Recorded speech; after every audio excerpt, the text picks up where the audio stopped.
ஆண்டவராகிய இயேசு கிறிஸ்துவின் நாமத்திற்கு மகிமை உண்டாவதாக. இந்த வாரம் நான் உங்களோட ஷேர் பண்ணும்படியாக எடுத்துக்கொண்டதான கருத்து பார்க்கும்போது பிரச்சனைகளை மேற்கொள்வது எப்படி. எங்க பார்த்தாலும் பிரச்சனை, யாருடைய வாழ்க்கையிலும் பிரச்சனை, எங்கு சென்றாலும் நம்ம அதிகமாக கேள்விப்படுகிறதான ஒரு விஷயம் பிரச்சனையே இல்லாத மனுஷன் இந்த உலகத்துல கிடையவே கிடையாது. இப்படி ஒரு பிரச்சனையை சால்வ் பண்ணப்போ என்ன பண்றோம், நிறைய பிரச்சனைகளாக நம்ம மாற்றிக்கொள்கிறோம். பிரச்சனையோடு சேர்ந்து போராடுகிறவர்களாய் நாம் காணப்படுகிறோம். இந்த பிரச்சனையெல்லாம் யார்கிட்ட சால்வ் ஆகும், எப்படி சால்வ் ஆகும், யார்கிட்ட போனால் சால்வ் ஆகும், இப்படி அநேக கேள்விகள் நமக்குள்ள எழுப்பி கொண்டு இருக்கிறது. பிரச்சனையே இல்லாமல் இருந்தால் லைஃப் எப்படி இருக்கும், ரொம்ப சந்தோஷமா இருக்கும்ல. ஸோ இது எல்லாத்துக்கும் தீர்வு எங்கே இருக்கு, ஒரே இடத்துல தான் இருக்கு, ஆண்டவராகிய இயேசு கிறிஸ்துவின் சமூகத்தில். துதிக்கும் போது உங்க பிரச்சனைகள் எல்லாம் சால்வ் ஆகும். நீங்க ஆண்டவருடைய சமூகத்துல நேரத்தை ஸ்பெண்ட் பண்ணும்போது உங்க வாழ்க்கையில எப்பேற்பட்டதான பிரச்சனைகளும் தீர்வுக்கு வரும். இன்னைக்கு நான் உங்களோட ஷேர் பண்ணும்படியாக எடுத்துக்கொண்ட டாபிக் பார்க்கும்போது ப்ராப்ளம்ஸ் பவ் டு பிரைஸ்.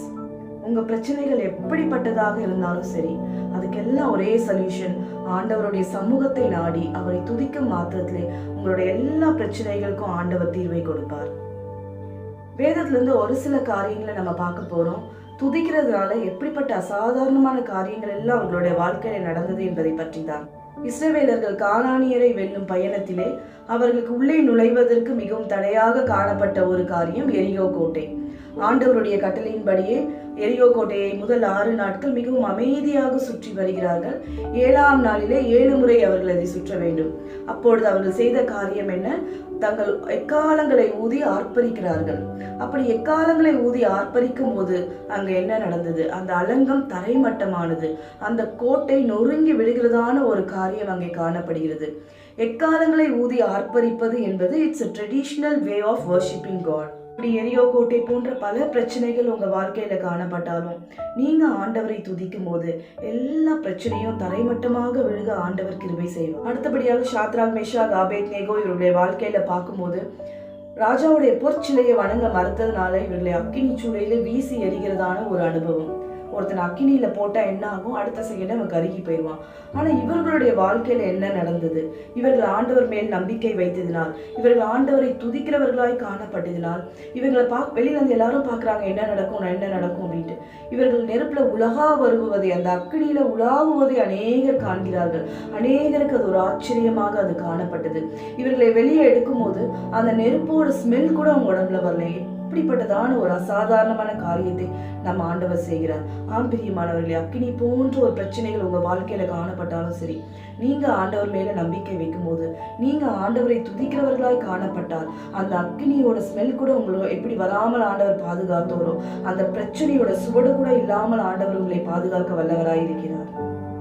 அடுத்தபடியாக தானியேலோட வாழ்க்கையில பார்க்கும்போது ஒரு நல்ல ஒரு டிசிப்ளின்டு லைஃப் காணப்பட்டது. 3 வேளை, தினமும் 3 வேளை தவறாமல் ஜெபிக்கிறவனாய் அவன் காணப்பட்டான்.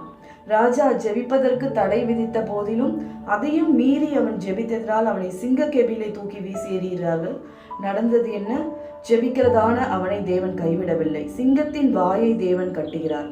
உங்க வாழ்க்கையிலும் சிங்கம் போன்று கர்ச்சிக்கும் சிங்கம் போன்ற பிரச்சனைகள் வந்தாலும் ஆண்டவர் பிரச்சனைகளை கட்டுகிற தேவனாய் இருக்கிறார். எப்பொழுது, நீங்கள் துதிக்கும் போது. கடைசியாக நம்ம பார்க்கும்போது பவுலையும் சீலாவையும் அடித்து உதைத்து சிறைச்சாலையிலே தள்ளுகிறதான ஒரு அனுபவம்.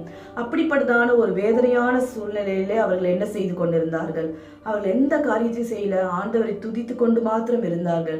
அவங்க கண்டினியூஸா துதிக்கும் போது ஆண்டவர் அந்த இடத்துல அசாதாரணமான காரியத்தை செய்கிறார்.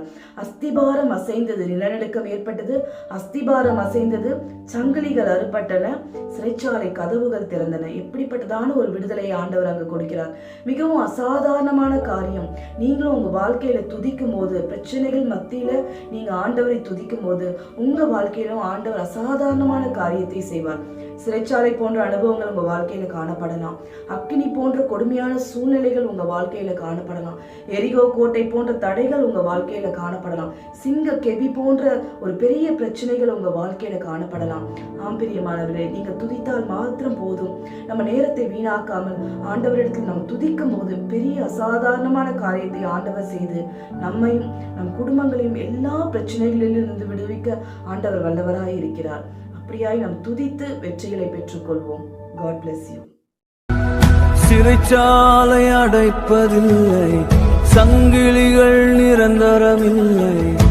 உங்க நாமம் உயர்த்தும் போது அஸ்திவாரம் நிலைப்பதில்லை, சிறைச்சாலை அடைப்பதில்லை, சங்கிலிகள் நிரந்தரமில்லை. உங்க நாமம் உயர்த்தும் போது அஸ்திவாரம் நிலைப்பதில்லை,